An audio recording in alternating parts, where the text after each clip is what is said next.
One, introduce yourself. My name is John Prophet. I went to a major Chevrolet dealership. We walked in first. We didn't get any service for about 3 or 4 minutes. But there was only 2 salesmen on the floor, so that was kind of understandable. When you say we, who were you with? My fiance. Okay, very good. And then, because one salesman was busy with finishing up a deal, and the other salesman was at, so I wasn't in too big a hurry because I knew once he finished real quick, he would have grabbed me. About 5 minutes later, he did come up to me.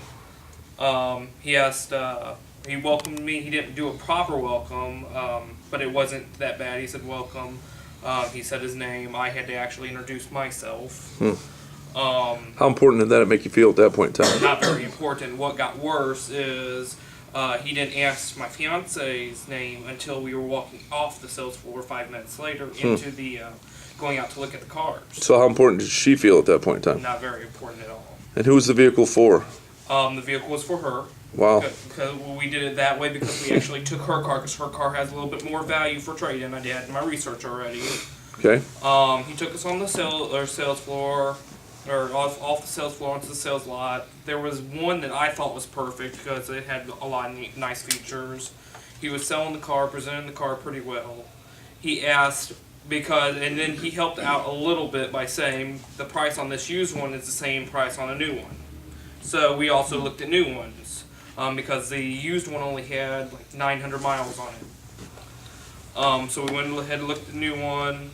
I wanted to see how much hers was worth. He did not want to do that right away.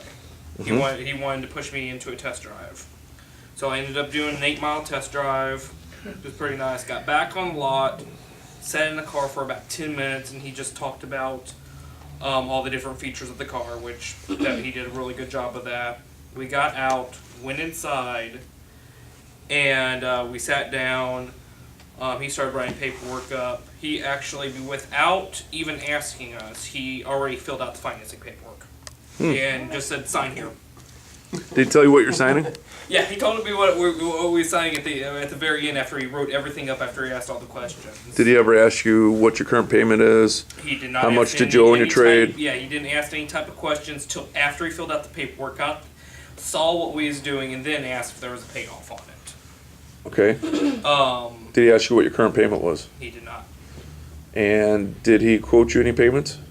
He didn't until he come back from the finance manager. Because it took him a little bit. I didn't get to meet a manager, but I had a little interaction with him, which I didn't really care for him. When they went out to praise my car's got a kill switch on it, so he couldn't start the car. So I showed him how to do it, and he looked at me, you got to do that every time? Yes. And he wasn't too happy about that. So that was the interaction I had with him. They come back and they give us a lowest offer they can give us on the car, which I knew what the Kelley Blue Book value was, and I knew you wouldn't get Kelley Blue Book value, but I knew you wouldn't get as low as we got because it's a 03 Cavalier with 30,000 miles on it. They tried to offer me $1,500 for it. So I was bluntly honest. I said, you're lowballing us, and because after he did the credit, he said, are you going to have a cosigner? Because he explained, this is what the payments is, because they showed us our score. This is what the payments are. It's a little higher than what you wanted, but we can get you into the car. If you had a cosigner, we can get the payments down a little bit.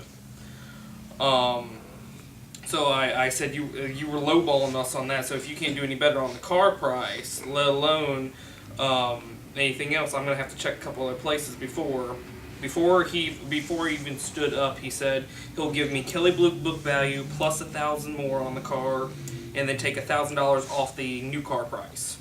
So basically, I went from $1,500 off in all. The car was $1,500. I went to $5,000 to the car, and then I got $1,000 off the brand new car, which brought it down to $20,000. Now, was that the manager?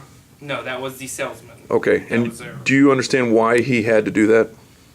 Why? To try to keep my business. Because why? Because he did not do anything proper to keep. Because he wasn't sold on you, the dealer, or the product. Or you weren't sold on any of that stuff. Correct. I wasn't. And so it was all about price, and therefore, because you're firing on 90% logic, price drop and profit gone, right? Correct. So do you understand why the sales process is key to Yes. follow it through in order, an exact order, an exact sequence, so that way your emotions are at the highest peak. Correct. And you see value in what you're doing. Yes, I You did. saw no value. I didn't see any value there. From Okay. what we learned yesterday, though, it took on a whole new meaning when I went into an office. Is from the introduction to the end. I know I could have made it the better experience from just what little training we've had. Perfect. And I know there's much more to learn, but just from what little bit I could have satisfied a customer a lot better than what I was satisfied. And that's exactly why I had you do the homework assignment. Round of applause.